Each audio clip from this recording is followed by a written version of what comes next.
Greetings and welcome to another video of the Hindu vocab series. My name is Prashant Dhawan. So without wasting a single moment, let us begin. देखिए, words discuss करने से पहले कुछ कहना चाहूँगा मैं. मुझे महीने में इक्का दुक्का बार कभी एक कमेंट दिखती है कि सर हिंदी में कोई जुगाड़ू सी ट्रिक बता दो ना सर, कि जब गाड़ी खड्डे में गिरती है तो इसका ये मतलब हो गया, बंदा भागते भागते उछल गया तो उसका ये मतलब हो गया.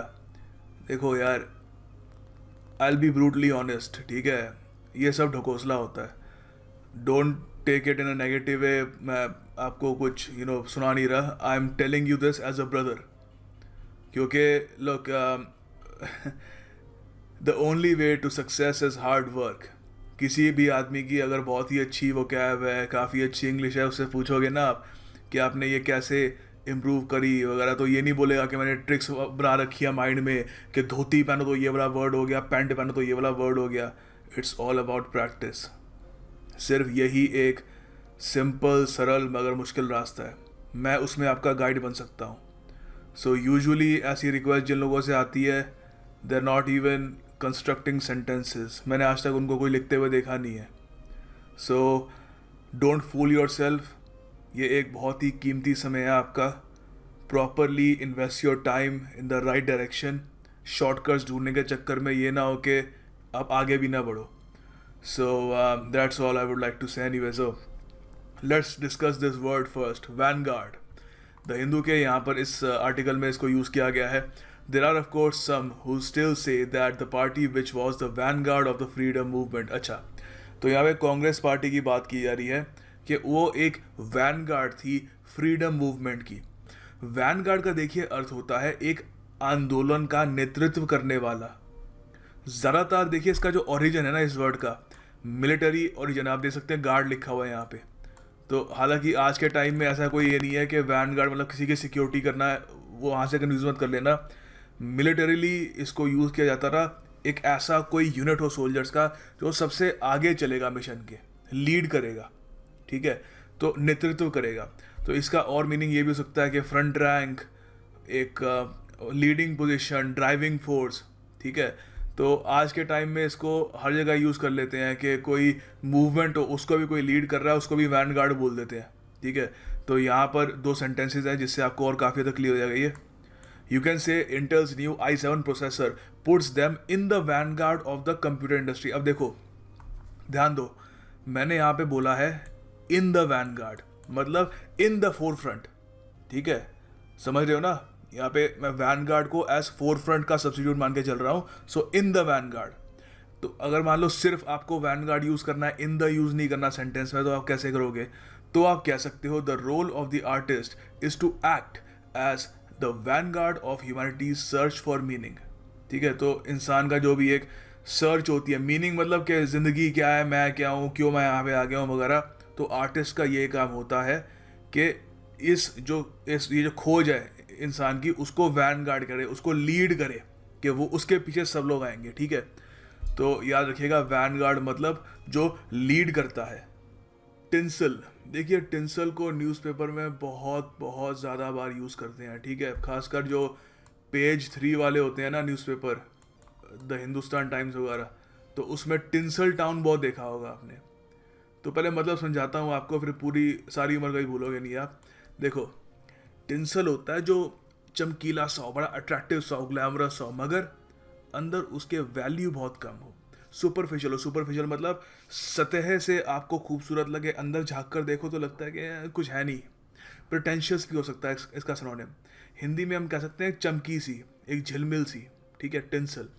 अच्छा, टिंसल टाउन क्यों कहते हैं? देखो, कोई भी ये फिल्म इंडस्ट्री होती है ना, हॉलीवुड, बॉलीवुड, उसको वहाँ का जो मीडिया होता है, जो प्रेस होती है वहाँ की, वो उनको बोलना स्टार्ट कर देते हैं टिंसल टाउन, ठीक है. क्यों? क्योंकि देखिए, भारी रूप से बड़ी चमक होती है, ग्लैमर होता है, सुंदर सुंदर लोग होते हैं, मगर as you magnify the glass, थोड़ा और झाँक कर देखते हो तो लगता है कि अंदर कुछ खास है नहीं, सब कुछ प्रिटेंशियस है, सुपरफिशियल सा है. तो इसीलिए, हालांकि अब लोग इतना रियलाइज़ करते नहीं है, बट मैं ये मानता हूँ कि आज भी उसको थोड़ा सा टॉन्टिंग वे में बोला जाता है. टिंसल टाउन है ये तो, ठीक है. तो यहाँ पर दो सेंटेंसेज है. Seasoned actors and producers find this an appropriate time to launch their sons in tinsel world, ठीक है. तो टिंसल वर्ल्ड भी कह सकते हो। ये सीधी सी बात है, एक्टर कहाँ पे लॉन्च करेंगे अपने बच्चों को? टिंसल वर्ल्ड ही होगा, जो एक चमचमाती सी दुनिया होती है, ग्लैमर वर्ल्ड होता है, ठीक है। उसके अलावा भी कह सकते हो the studio was decorated with tinsel, ठीक है, टिंसल से, मतलब बहुत ही ज़्यादा एक कह सकते हो समथिंग वेरी अट्रैक्टिव चीज़ों से वो डेकोरेटेड था। And a mirror ball hanging hung from the middle of the ceiling. तो मेन याद रखना टिंसल टाउन से आपको याद हो जाएगा। काफ़ी बार आपने न्यूज़पेपर में देखा होगा, अगर आपने कभी पेशरी वाला देखा हो। तो उसके अलावा एंटोनिम है यहाँ पे। एंटोनिम देखिए टिंसल का होगा प्लेन, सादा, सिंपल, मॉडेस्ट।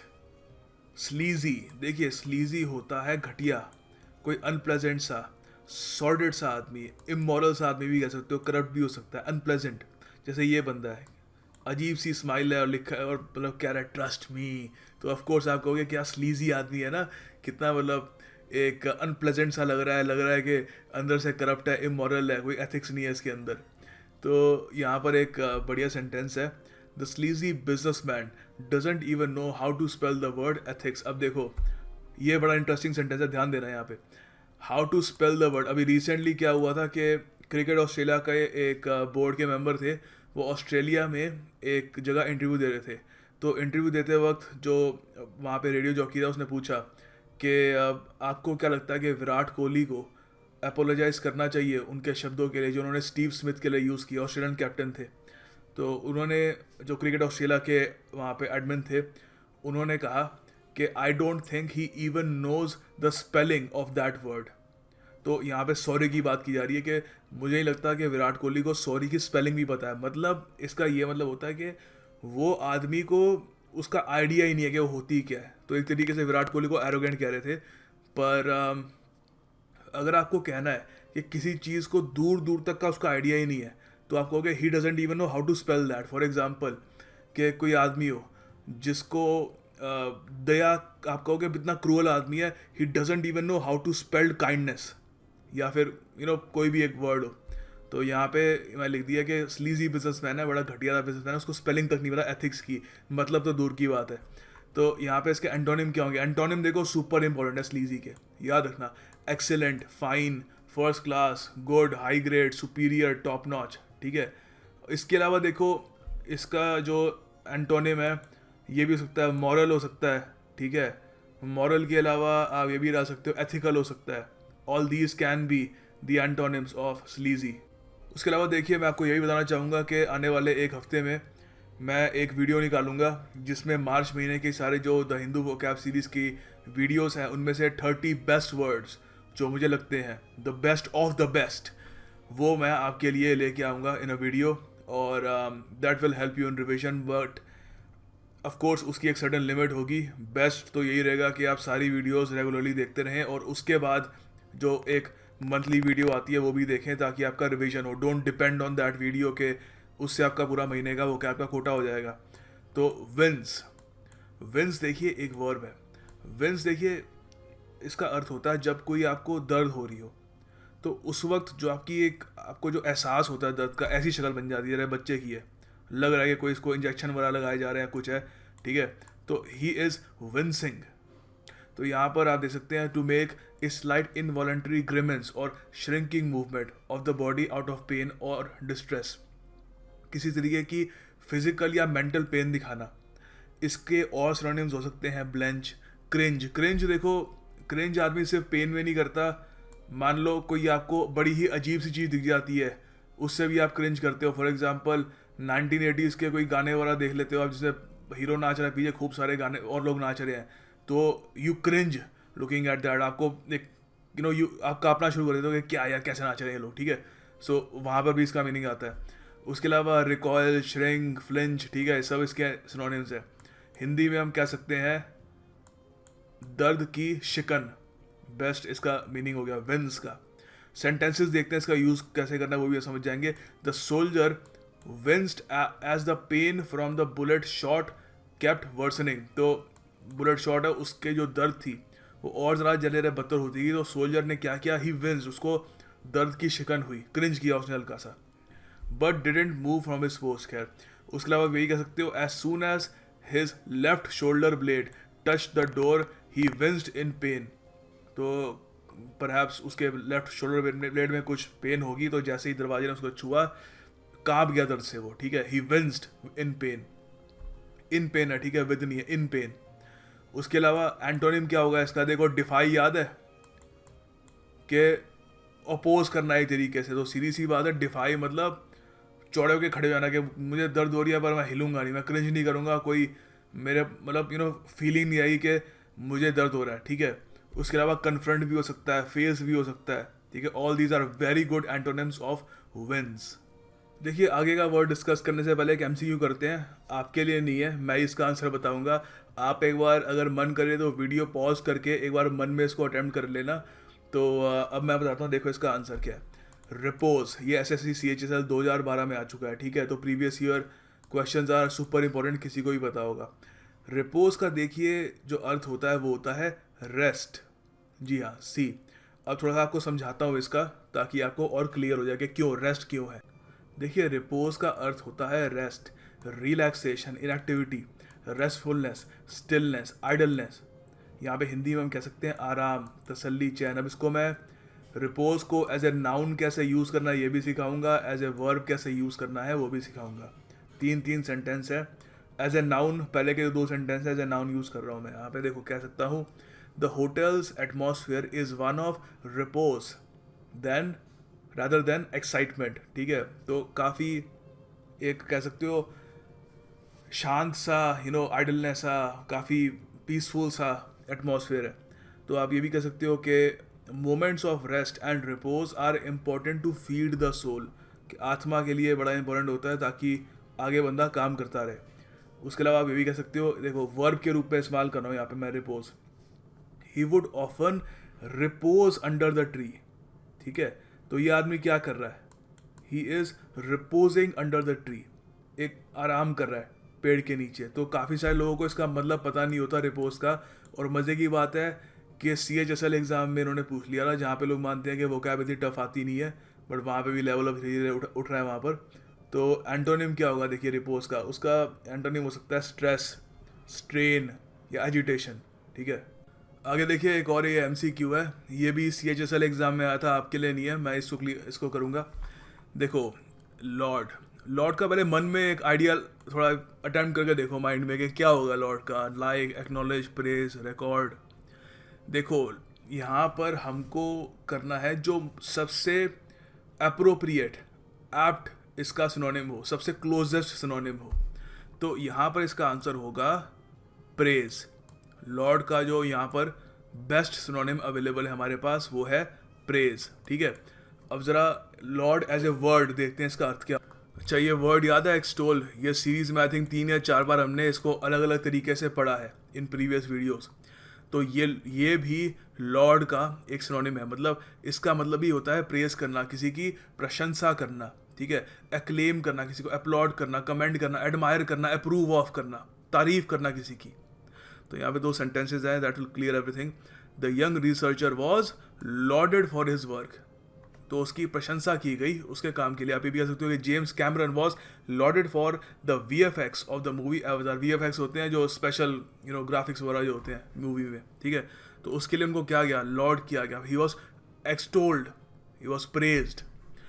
अच्छा लॉर्ड का देखिए एंटोनिम सुपर इंपॉर्टेंट है। जहाँ पे मैं कहता हूँ सुपर इंपॉर्टेंट है ना एंटोनिम, तो वहाँ पे सही में बहुत इंपॉर्टेंट होता है, क्योंकि जो एग्ज़ाम का पास्ट का जो पैटर्न है वो मैंने अच्छे से काफ़ी हद तक ऑब्जर्व किया है, और सिनोनिम एंटोनिम का इतना कुछ चेंज होता नहीं है। सो उसके हिसाब से दिस इज़ वेरी इंपॉर्टेंट याद रखना। Abhor, it is very important word अपने आप में। एबहॉर करना, किसी को हेट करना, तो ये एंटोनिम होगा लॉर्ड का। उसके अलावा ब्लेम, सेंसर, कंडेम करना, ठीक है, ये भी होगा। क्रिटिसाइज करना, ठीक है। उसके अलावा आप खूब सारे आप इडियम्स भी जानते हो, हॉल ओवर द कोल्स। देखिए एक यहाँ पे आप लोगों के लिए MCQ है, ये मैं नहीं करने वाला। एडॉन, ADORN, एडॉन, आपको इसका अर्थ बताना है, whether it is trust, writer, suspect या beautify. Do attempt this question in the comment box below. देखिए आगे एक और ईडीएम है, SSC CGL 14 या 13 में आया था, याद नहीं आ रहा, बस SSC CGL का ही है। कट नो आइस विद, इसका मतलब मैं ही बताऊंगा आपको, अभी डिस्कस करेंगे। पहले एक बार वीडियो पॉज करके ट्राई करके देख लोगे इसका मतलब क्या होगा। देखिए cut no ice with, his arguments cut no ice with me. तो cut no ice with someone का मतलब होता है had no influence on me. थोड़ा सा और आपको इलेबोरेट करके समझाता हूँ, उससे आपको मेमोराइज करने में आसानी होगी। देखो, कट नो आइस एक बहुत ही इंपॉर्टेंट इडियम है, ठीक है। इसका अर्थ होता है कि प्रभावित ना करना। मतलब जब आपसे कोई कोई आपको परसुएड करने की कोशिश कर रहा हो, कोई आपको इम्प्रेस करने की कोशिश कर रहा हूँ कि मेरा बाप तो ये है, मेरा चाचा ये है वगैरह, तो मतलब आप अगर प्रभावित नहीं होते तो वहाँ पे आप ये इडियम इस्तेमाल कर सकते हैं। तो एग्जाम्पल के लिए 2 सेंटेंस मैंने यहाँ पे दिए हैं। Their insults cut no ice with him, मतलब कोई उसको इन्फ्लुएंस नहीं होता, कोई इफेक्ट नहीं होता उससे, बोलते रहते हैं, वो अपने काम से काम रखता है। उसके अलावा आप ये भी कह सकते हो, हालांकि ये मैंने काफ़ी हटके यूज़ किया है, यूजुअली लोग ऐसे यूज़ करते नहीं है, मगर ऐसे भी यूज़ कर सकते हैं, ठीक है। यूजुअली आपको ऐसे मिलेंगे कि द सेल्समैन्स परसुएशन, कि पीछे बड़ा हुआ सर ले लो, ये वो वगैरह, cut no ice with him, कुछ उस पर प्रभाव नहीं हुआ उसका, ठीक है। और उसके अलावा आप ये भी कह सकते हो कि his high status and wealth cut no ice with him, वो कोई उसका प्रभावित नहीं है कि कितना अमीर है, कितना उसका स्टेटस है, कितने लोगों से उसकी पहचान है, ठीक है। So cut no ice with, it's a very important idiom, याद रखिएगा इसको। देखिए, अगला इडियम आपके लिए यहाँ पे एक एमसीक्यू के रूप में है, फिट्स एंड स्टार्ट्स। तो आपको इसका जो मतलब है वो बताना है, अगली वीडियो के एंड में इसको मैं डिस्कस करूँगा। अगर बहुत लोगों का गलत हुआ तो मैं वैसे भी कर लूँगा, वैसे भी इसको मैं डिस्कस करूँगा, काफ़ी इंपॉर्टेंट इडियम है, it's an interesting idiom. And हाँ, इसको कमेंट बॉक्स में अटेम्प्ट जरूर करना। And finally the task of the day, आपको सेंटेंस बनाने हैं टिंसल एंड लॉर्ड पे। तो मैं आपको एनकरेज करूँगा कि सेंटेंस बनाइए। जो सेंटेंस बनाते हैं, they have given me great reviews, it really helps memorising the word. क्यों? क्योंकि एक ट्राइड एंड टेस्टेड मेथड है throughout the years. Various बड़े बड़े कॉलेजेस इंस्टीट्यूट्स में वहाँ पर यही तरीका आजमाते हैं। First you explain something, student उसको लिखते हैं, लिखकर क्रिएटिविटी इस्तेमाल करनी पड़ती है कि कैसे बनाओ इसका सेंटेंस।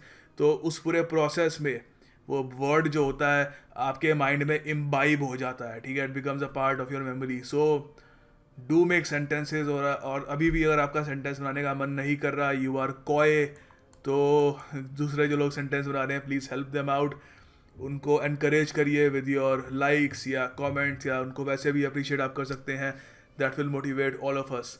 एंड मैं पूरी कोशिश करूँगा ज़्यादा से ज़्यादा जो नीचे आप आंसर लिखे हैं या फिर जो भी सेंटेंस बना रहे हैं उन पर रिप्लाई करने की।